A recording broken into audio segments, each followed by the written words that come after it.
nos preparando para o início dos trabalhos de hoje, pedindo que a espiritualidade possa nos inspirar a cada um, para que nós possamos absorver as informações que estarão sendo passadas hoje, agradecendo ao Papai do Céu por mais esse dia, por mais essa oportunidade de vida, agradecendo a espiritualidade que nunca nos abandona, que sempre nos acompanha e nos auxilia, pedindo então que possamos levar conosco essa boa energia que vamos receber aqui hoje para os nossos dias, para os nossos familiares e as pessoas que nos acompanham no nosso dia a dia.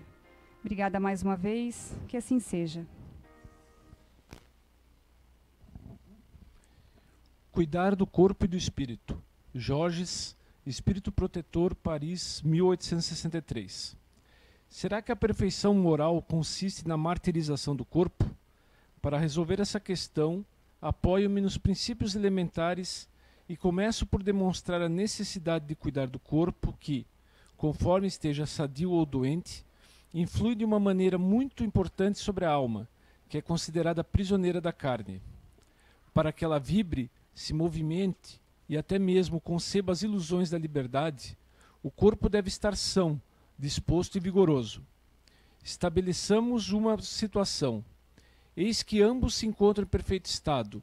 O que devem fazer para manter o equilíbrio entre suas aptidões e suas necessidades tão diferentes? Dessa confrontação, torna-se inevitável buscar seu ajuste equilibrado entre ambos, sendo que o segredo está em achar esse equilíbrio.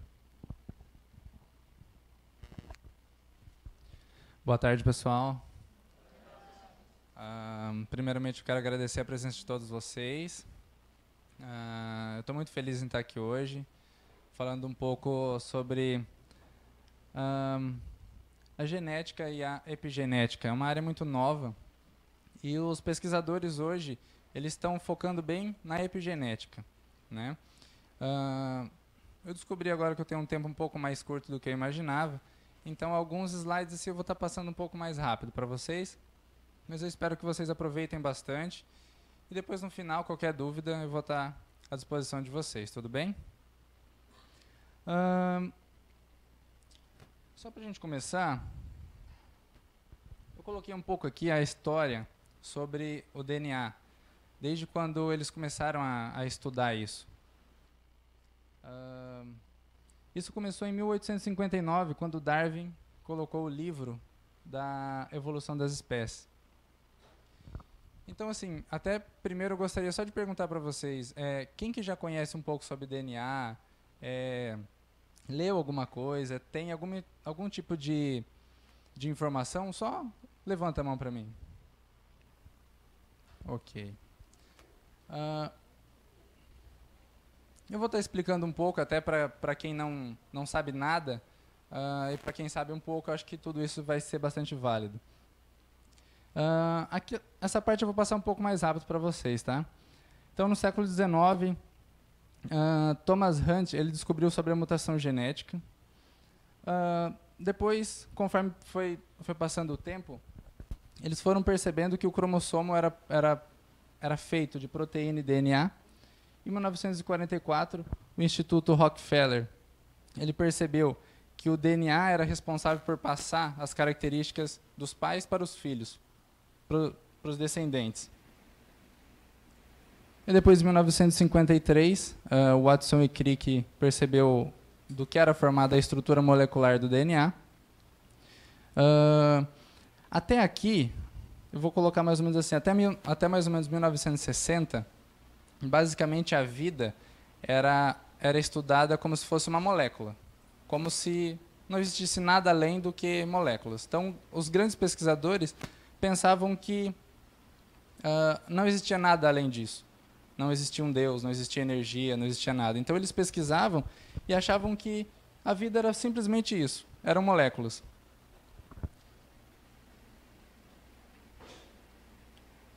Já por base ali de 1990, esse biólogo, Frederick, ele percebeu que o ambiente onde nós vivemos, o ambiente onde está essa célula, pode influenciar a atividade dos genes. Já mais ou menos nessa época. E aqui eu só vou abrir um parênteses só para vocês perceberem. Existe um estudo hoje que eles perceberam o seguinte: nós somos formados, então, a princípio de um óvulo e um espermatozoide. Todo mundo veio dessa forma. Então, quando tem a união desses dois, forma um ovo, né? Todas as informações que são recebidas por essa célula, desde as células da mãe, tudo que ela recebe a nível hormonal, mas também comportamental, o que essa mãe sente, se essa mãe está estressada, ela está com raiva, ela está feliz, ela está passando amor, essa célula ela vai sentindo. E é por base de tudo que essa célula sente, é o que vai controlar o comportamento dessa célula. E depois, formando um embrião, e depois, futuramente, um ser. Então, a princípio, nós somos a base do comportamento dos nossos pais também. Tudo que a minha mãe passou durante a gestação, eu posso estar reproduzindo na minha vida, desde vida na infância até a vida adulta.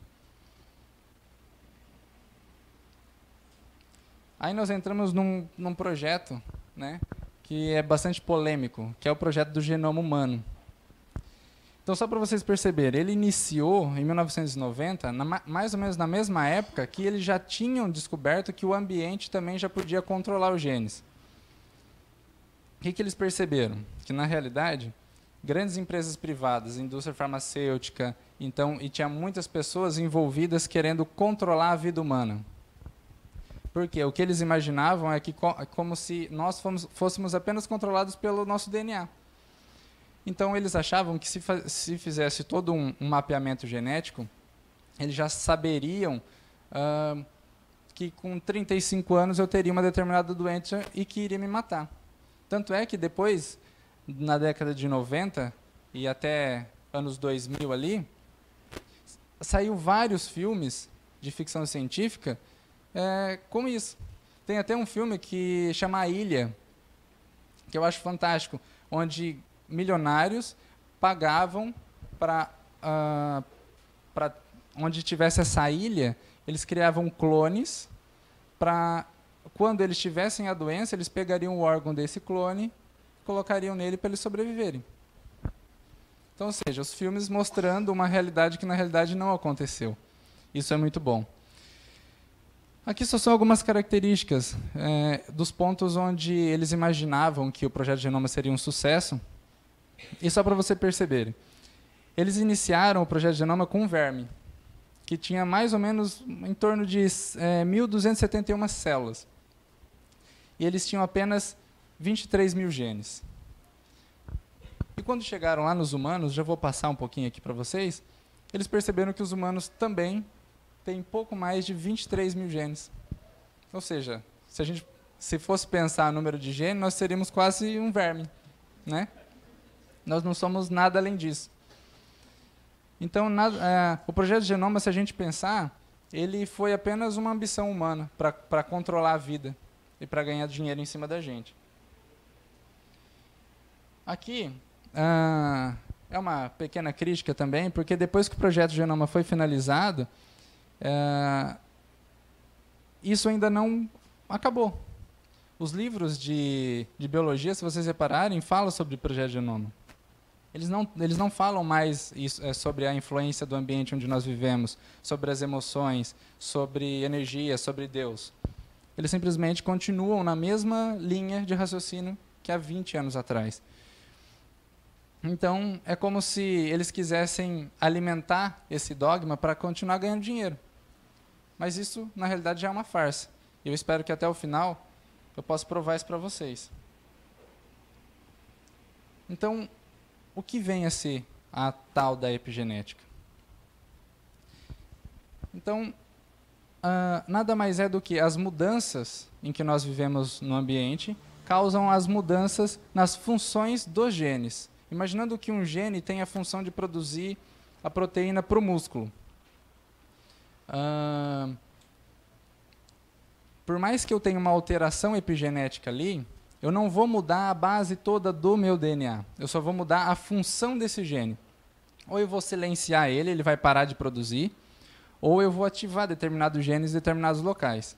Mas a base de toda a cadeia de DNA não vai mudar nada. só para ficar um pouquinho claro, eu só quero pegar um desenho aqui para vocês. Aqui. Se a gente pegar nosso DNA humano, se a gente pegasse todo, esticasse ele dentro de um núcleo mesmo, esse cromossomo, a gente esticasse, ele teria mais ou menos 1,5 m dentro de um núcleo que tem mais ou menos 5 micrômetros, é algo invisível. Isso acontece por causa desses elementos aqui, que são chamados de estonas. Então, eu vou enrolando a cromatina nessas estonas e eu consigo deixar mais compactado o nosso DNA. E o que acontece é justamente quando ele está enrolado, eu preciso, vamos imaginar que um determinado gene vai expressar a miosina, que é essa proteína para o músculo. Para eu produzir essa proteína, eu preciso desenrolar esse DNA para ativar essa região. O que acontece ao longo da vida e essas alterações são porque tem substâncias que bloqueiam esse desenrolar. Então faz com que aquele gene não expresse mais aquela função. Por isso que nós temos células que produzem determinadas proteínas no corpo e tem outras células que vão produzir outras proteínas. Entende? E essas alterações, então, esse silenciamento de gene, essa ativação de gene, pode estar acontecendo quimicamente, desde um fármaco muito forte, algum contato com material químico, alimentar, determinados alimentos, os venenos também que tem nos alimentos, isso pode estar fazendo alterações epigenéticas no nosso corpo, e também comportamental. Essa parte comportamental são os traumas que a gente vive. Porque tem determinados traumas que causam alteração já física no nosso corpo. É só vocês pensarem. Quando vocês estão nervosos, às vezes não queima o estômago, ou passa raiva, dá uma diarreia, dá uma vontade de vomitar, as mãos ficam frias. O que são essas alterações? Essas alterações são a nível comportamental, a nível emocional. Então, tem determinados tipos de trauma que causam alterações epigenéticas no nosso corpo. Então, e o que eles estão comprovando na parte epigenética é que quando eu mudo algo no meu corpo, nesse momento, isso eu também já vou estar passando para o meu descendente. Por isso que, se eu tenho um pai que, sei lá, faliu e se tornou alcoólatra, o filho pode ter uma propensão muito mais fácil de ser alcoólatra, porque ele já está passando isso para o seu descendente. Porém, como Deus é maravilhoso, a gente tem que pensar que nós somos responsáveis pela nossa vida. Então, eu posso ter um gene sobre alcoólatra, gene de qualquer coisa, mas eu posso alterar isso. E essa é a beleza da epigenética, porque o comportamento, o meio onde vive, eu posso alterar qualquer coisa no meu corpo. Por isso que esse autoconhecimento, a busca, é tão perfeita. E nessa parte eu só abro um pequeno parênteses para a gente pensar. Muitas vezes a gente culpa os nossos pais pelos nossos problemas. Muitas vezes eu vou criticar os meus pais, os meus avós, vou criticar um monte de gente pelos problemas que são meus. E se a gente começa a estudar a epigenética, a gente fica muito claro. É só a gente pensar, por que eu nasci com esse pai e com essa mãe? Por que exatamente esse? Será que eu já tinha alguma outra coisa em outra vida com eles? Pode ser. Mas eles têm a carga genética exata que eu preciso para nascer. Eles têm todos os defeitos que eu preciso ter para eu evoluir. Eles têm todas as qualidades que eu preciso ter para evoluir. Então, eu escolhi meu pai e minha mãe. Eu escolhi nascer nessa família porque eles têm tudo o que eu preciso. Então, isso é a carga genética. Eu nasci num pai e numa mãe que são perfeitos para mim. É como se fosse um jogo de quebra-cabeça. Se tem alguma coisinha errada, eu não vou nascer nesse pai e nessa mãe. Eu vou nascer com outras pessoas. Esse pai e essa mãe são perfeitos. E eles vão trazer para nós todas as informações que eu preciso para evoluir na minha vida. Então, tudo que eu tive de pendências em outras vidas, tudo que eu tive de erros ou até de acertos, eu vou estar trazendo. Por quê? Porque esse pai e essa mãe têm tudo necessário para mim.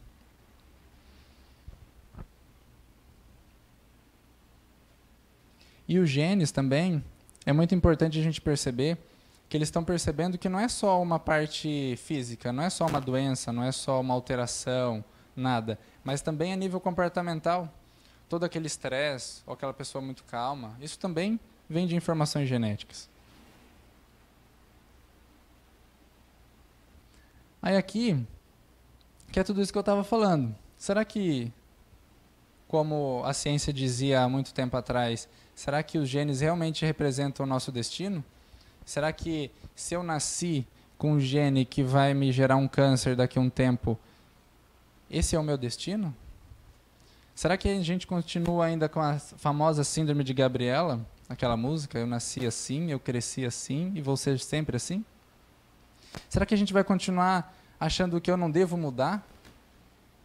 Será que eu preciso falar assim, eu não vou mudar pela minha esposa, eu não vou mudar por ninguém, eu vou continuar sendo o que eu sou? Esse é o ponto. Nós somos responsáveis pelo que nós estamos sentindo. Nós somos responsáveis pelos nossos genes, pelas ativações dos nossos genes.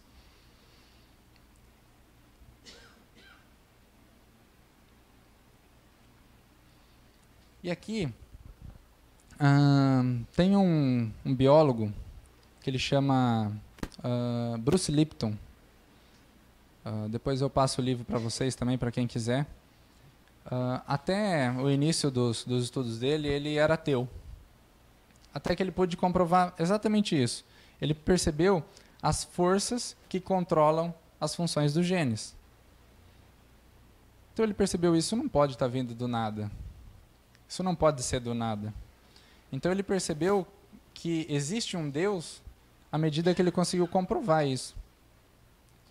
Ele começou a estudar e ele percebeu que no início todo mundo achava que o núcleo da célula era como se fosse o cérebro.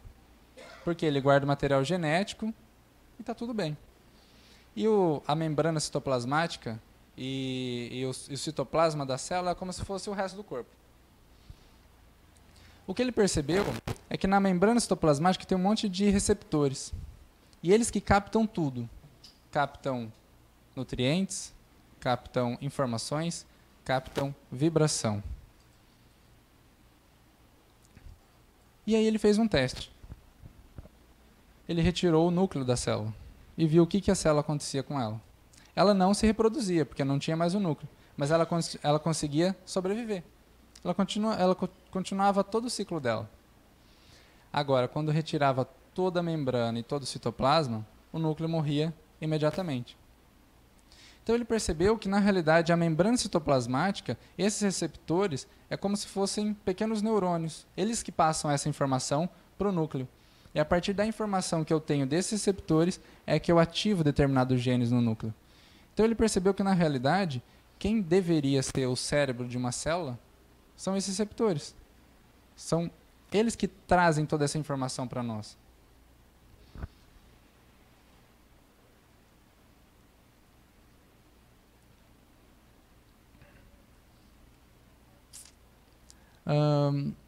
E conforme ele foi estudando mais, ele foi percebendo que, à medida que eu mudo o meu pensamento, eu mudo a minha crença sobre determinadas situações, eu posso mudar a minha biologia. Porque ele percebeu que, se o meio externo controla toda a minha genética, todo o meu gene, ativação e desativação dos meus genes, então, se eu mudo o meu pensamento, eu mudo a minha vibração, eu posso mudar o funcionamento dos meus genes. Isso é perfeito. Isso faz com que eu tenha o livre-arbítrio para seguir a minha vida. É o ambiente. É o modo como eu vivo, o modo como eu penso, o modo como eu ajo. O ambiente onde eu vivo. O lugar onde eu trabalho. Será que eu estou realmente coerente com aquilo que eu procurei viver?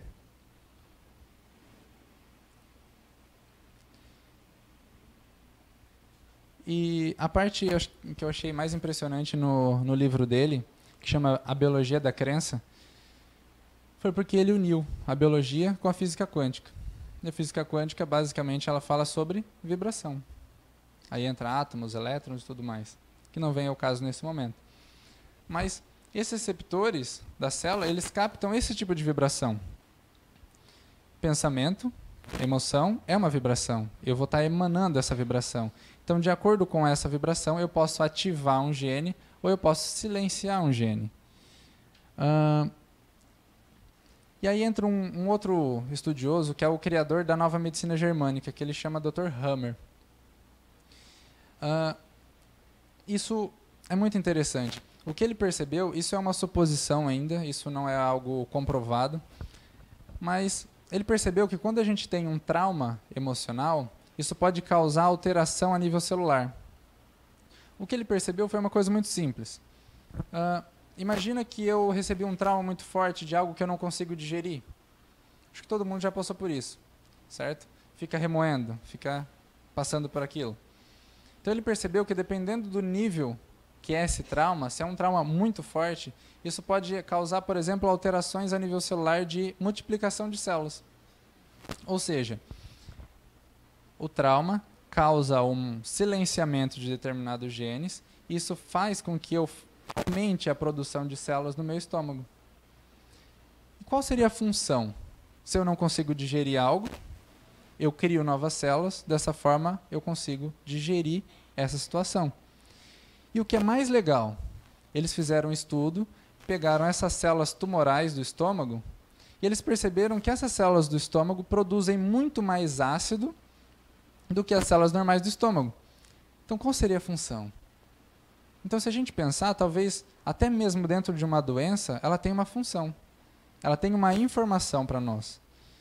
Então, pensa, quando eu consigo digerir essa situação, o corpo naturalmente silencia ou ativa aqueles genes, destroem aquelas células e volta ao normal. Essa é uma suposição do Hammer. E eu achei perfeita. Isso é epigenética. O corpo agindo em prol do nosso bem-estar. E o nosso bem-estar é como um todo. Não é só físico, mas principalmente emocional. A nossa emocional vai estar controlando todo o nosso corpo.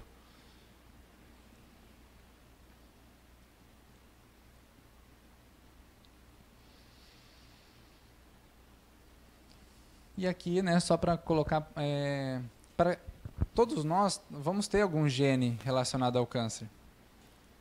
Mas será que ele vai expressar em mim? Será que ele vai expressar em você? Ou em você? Ele vai expressar somente nas pessoas que estão passando por alguma situação, por alguma dificuldade. Eu posso ter um gene que está vindo lá de várias gerações, mas ele só vai ativar se eu continuar vivendo no mesmo ambiente, com os mesmos comportamentos dos meus ancestrais. Compreende? E se a gente trazer isso para uma outra vida, fica muito simples. Se eu tenho pendências, eu nasci agora e eu tenho isso, se eu continuar vivendo da mesma forma que eu vivi lá atrás, eu posso expressar esse gene e eu posso realmente ter essa doença. Então tudo depende da gente.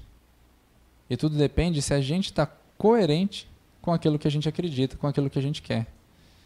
As doenças ou algumas situações, elas só se instalam se a gente não está sendo coerente com o que a gente acredita.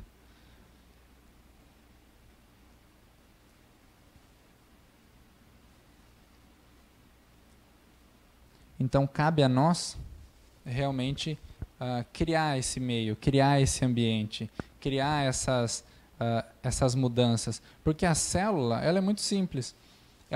Quando ela passa por alguma situação, ela entra em estresse porque ela precisa se adaptar àquela situação. Então, ela capta essa informação. Quando eu recebo novamente aquele determinado estímulo, ela já consegue reagir muito mais rapidamente, porque eu já tenho essa informação. Então, novamente, cabe a nós criar um ambiente favorável para a nossa vida. E aqui uma parte muito interessante, que eles perceberam que a espécie humana, os seres vivos, eles foram evoluindo porque eles tinham sempre a interação com outras espécies. Então, muitas mudanças que foram acontecendo ao longo da história foram acontecendo porque existia essa interação entre outros seres, então a adaptação evolutiva é muito mais rápida.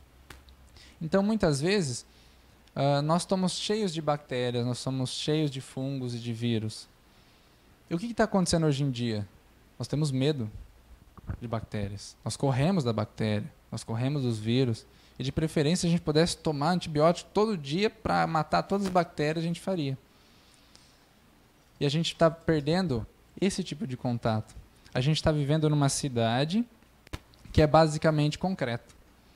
A gente não tem mais contato com o solo, a gente não tem mais contato com outras espécies.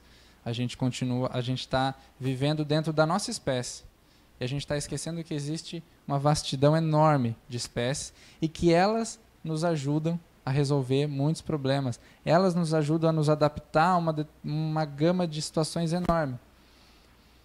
E, novamente, o Dr. Hammer, ele percebeu uma coisa muito simples. Ele estudou, basicamente, todos os tipos de bactérias já estudadas até hoje.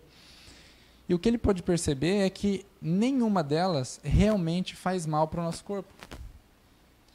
Nós sentimos mal, febre, alguma infecção? Sim, mas elas estão ali exercendo a função delas. Elas só vão atacar o nosso corpo se o nosso cérebro permitir. Elas só atacam quando acontecem algumas mudanças a nível de pH, a nível nutricional. Sem isso, elas não têm essa capacidade de fazer isso com o nosso corpo. Essa foi a grande descoberta do Dr. Hammer. Porque nós estamos em contato com essas outras espécies. Se fosse assim, qual seria a beleza da vida? Eu não posso chegar perto aqui porque senão eu posso morrer. Não. Nós somos livres para ir em qualquer lugar. Isso é a beleza. E essa interação é a que permite a gente estar evoluindo, estar nos adaptando a situações diversas. Tanto é que tem um determinado tipo de micobactérias que ele percebeu que são grandes comedores de tumores. E sabe quando elas são destruídas? Com as nossas vacinas. As famosas vacinas que imunizam a população vão estar destruindo micobactérias extremamente importantes para a destruição de N tumores. E depois é muito difícil a gente reverter isso. Conseguimos, mas é um pouco mais difícil. Aqui só são alguns estudos para comprovar tudo isso que eu estou falando para vocês. Eles fizeram um estudo com ratos aqui, onde eles separaram os filhotes das mães, um grupo, e o outro grupo, eles deixaram as mães juntas. O que eles perceberam é que, à medida que esses ratos que não tiveram contato com as mães foram crescendo, eles tiveram uma ativação de hormônio do estresse muito mais do que os outros que tiveram contato com a mãe. Então, depois eles tentaram trazer isso para a vida humana. Ou seja, o que está acontecendo hoje em dia? Os filhos estão realmente em contato com as mães? E o que está acontecendo? A violência não está aumentando? A nível de estresse não está aumentando? Isso são alterações epigenéticas. E que se a gente trazer isso para a sociedade, para um todo, a gente pode ver isso claramente. Não digo só a mãe, mas digo o pai também. Estarem mais presentes, estarem com contato. A criança precisa de contato, de pele com pele. E aqui eles trouxeram esse estudo também para humanos. Eles pegaram vítimas de suicídio, aí fizeram uma série de pesquisas perguntando para a família o que tinha acontecido, se eles tinham passado por algum tipo de abuso, seja verbal ou alguma coisa na infância. E eles perceberam que as pessoas que já morreram, que tiveram algum tipo de abuso na infância, eles analisando o cérebro dessas pessoas, eles perceberam que eles tinham muito mais a tendência a ser muito mais agressivo, mais descontrolados, porque eram muito mais ativados esses receptores de glicocorticoides, que são os hormônios do estresse. Aqui também é mais um estudo, só que fizeram com macacos, e que eles perceberam que também isolaram os macaquinhos das suas mães. Eles perceberam só que eles cresciam mais com isolamento social. Então eles perceberam, trazendo isso com uma relação para humanos, quase como a depressão humana, né? Ou seja, as pessoas buscam esse isolamento. Aí aqui, já vai dar tempo de eu falar sobre isso também. O que aconteceu foi que em 1944 e 45, a Holanda sofreu a fome terrível com o resultado da ocupação alemã e o aporte energético da população caiu para menos de 1.000 calorias por dia. E as mães continuaram a conceber filhos, certo? E esses filhos cresceram. E quando fizeram o estudo, eles estavam mais ou menos com 70 anos. Aí o que eles foram percebendo? Que quando um embrião ele é exposto a uma restrição calórica muito intensa, eles estavam tendo uma elevada taxa de doenças crônicas depois na vida adulta. Diabetes, doenças cardiovasculares, obesidade. E os irmãos deles que não tiveram essa restrição, estavam tudo bem. Essas são essas alterações. E olha como é interessante. Esses são os nutrientes, e isso é a parte da nutrigenética, que hoje a nutrição também está muito forte nessa parte da epigenética, que eles perceberam que essas substâncias são extremamente importantes para o nosso corpo, que é esse ácido fólico, as vitaminas do complexo B e esse SEM, que é a S-adenosilmetionina, que são os principais componentes que ativam ou silenciam genes. Então, se eu tenho um déficit nesse tipo de nutrientes, eu posso ter bastante problema epigenético. Alguma ativação numa região que não era para ser ativada. Aí aqui é só para vocês conhecerem um pouco os tipos de alimentos que tem o ácido fólico, essa SEM e a vitamina B6. Todo o complexo B também, né? A parte mais interessante é que assim, eles não sabem ainda certinho quais as alterações perfeitas. Mas nesses indivíduos que tiveram foram expostos a essa carência nutricional ainda intraútero, eles perceberam que a insulina ela não era produzida como em outras pessoas normais, como nos irmãos. A insulina, como não sei se todo mundo sabe, mas é para diabetes. Se a gente pensar assim, um embrião, uma memória para uma célula, que ele tem carência de nutrientes. A insulina serve para eu pegar a glicose e armazenar no meu corpo, como forma de energia. Então, se eu não tenho nem nutriente, eu não tenho nada, para que eu preciso da insulina? Essa é a memória que a célula tinha. Eu não preciso de insulina. Só que estava bem no início da multiplicação de células. Então, isso é muito difícil de eu alterar, porque está no início de tudo. E a partir daí, eu posso desenvolver um problema realmente para o resto da vida. Mas olha como o corpo é perfeito. Olha como as informações batem. Olha como as informações são interessantes. Eu não tenho nutriente, então eu não preciso de insulina. Só que vai passando o tempo, ele vai precisar de insulina. Só que daí ele já não tem mais para produzir. É onde ele instala uma doença.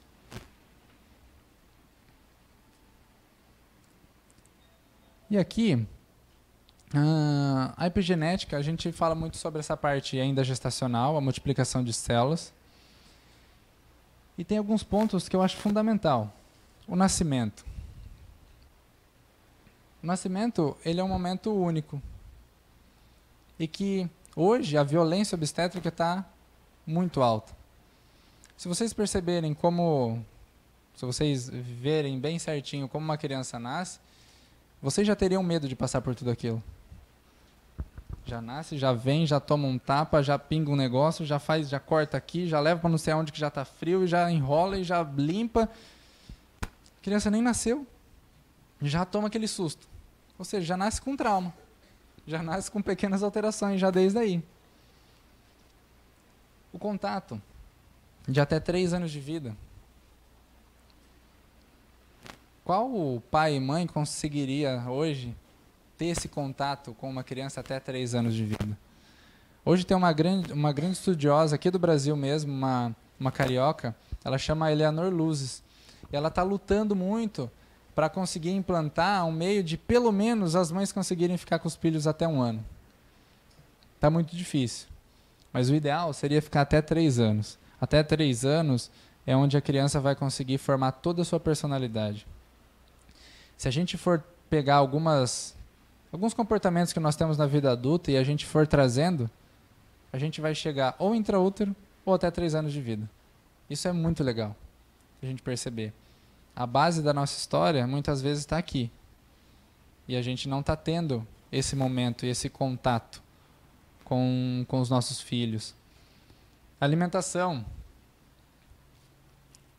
Que interessante. Olha, hoje eu estava lendo uma publicação de uma amiga minha que a médica está pedindo para ela parar de amamentar a filha. Porque está falando que ela está perdendo ferro. Onde já se viu? Ela estava revoltada ali, mas essa amamentação, esse contato, é a única oportunidade que a criança está tendo. E o leite materno para a criança é fundamental. A partir do momento que eu perco esse contato com a minha mãe, eu já se não é bem natural, eu posso estar trazendo também diversas alterações no meu corpo. Porque só a criança sabe o momento que ela deve parar de ser amamentada. Não é a mãe, é a criança que escolhe. Por isso que hoje tem algumas linhas que falam, as crianças que sabem a hora de nascer. Não é a mãe. Não é a mãe falando, não, eu quero que ele nasça nesse dia porque é mais bonito, eu gosto desse número. Não é. É a criança, deixa a criança decidir. E a questão final é muito simples. Será que estamos sendo coerentes com o que queremos na vida? Essa é a pergunta que eu quero deixar para vocês. O que vocês querem da vida de vocês? Será que vocês querem ser felizes? Mas aí ser feliz trabalhando num lugar que eu não gosto? Casado com uma pessoa que eu não gosto? Comendo coisas que eu não gosto? Será que eu estou sendo coerente com a minha vida? Será que o meu corpo vai continuar dando respostas boas para mim, eu vivendo dessa forma? Será que eu vou viver bem, vivendo ao contrário do que eu quero? Não aceitando mudança? Não aceitando evoluir, ser uma pessoa melhor? Achando que chegou aqui e já está bom? Eu já evolui demais? Aqui já está bom para mim? Será? O autoconhecimento serve para isso. Para a gente estar sempre evoluindo. Mas a gente tem que estar dispostos a evoluir. A mudar. A mudar as nossas ações. A mudar basicamente toda a nossa casa. Pensem na casa de vocês. Será que ela está bem harmoniosa? Será que vocês estão dando possibilidade dos genes de vocês ficarem ativos da melhor maneira possível? Ou será que as vibrações, as energias não estão da maneira como vocês desejam? Então, nessa hora, vocês não podem culpar a casa, o vizinho, a nosfera. Vocês são responsáveis por onde vocês estão vivendo. Se vocês amam o trabalho de vocês, mas é um pouco pesado ali, cabe vocês também fazer a mudança ali. Talvez a grande resposta a ser dita com relação à epigenética é em relação à autorresponsabilidade. Ninguém aqui é vítima de carga genética, ninguém aqui é vítima de nada. Se uma pessoa está doente, ela não é vítima. Ela é autorresponsável pelaquilo. Ela criou aquilo. Ela desenvolveu aquilo. Então, da mesma forma que eu desenvolvo uma doença, eu também tenho a capacidade de me curar. Apenas alterando essa minha vibração. Isso é possível. Eu quero deixar para vocês, isso é possível. Muito possível. Pelo tempo, eu acho que é por aí mesmo, tá? Essa figurinha eu acho que resume bem o que eu gostaria de trazer para vocês, essa autorresponsabilidade. A epigenética ela é muito simples, apesar de nomes e coisas muito estranhas, mas transformem o ambiente de vocês, transformem o pensamento de vocês. Se estão pensando muita besteira, vamos mudar, vamos trazer pensamentos positivos, vamos trabalhar as nossas crenças, vamos mudar. A partir do momento que nós mudamos, nós conseguimos construir, como se nós estivéssemos fazendo um crochê da nossa vida. Tudo bem? Então, agradeço. Qualquer dúvida, estou à disposição de vocês.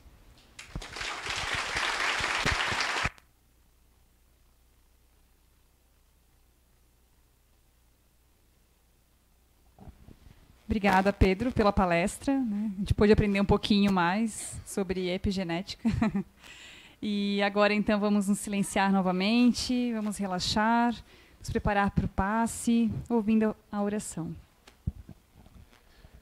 Divino Mestre Jesus, querida espiritualidade que sempre nos acompanha, nos intui nessa nossa caminhada terrena, agradecemos por mais esse dia, por mais esses ensinamentos para a nossa vida. Agradecemos a esse momento e que possamos então, no decorrer dessa semana, refletir sobre a mensagem que nos foi passada quanto à nossa evolução e quanto às escolhas que nós fizemos. Obrigado, Senhor, e que assim seja.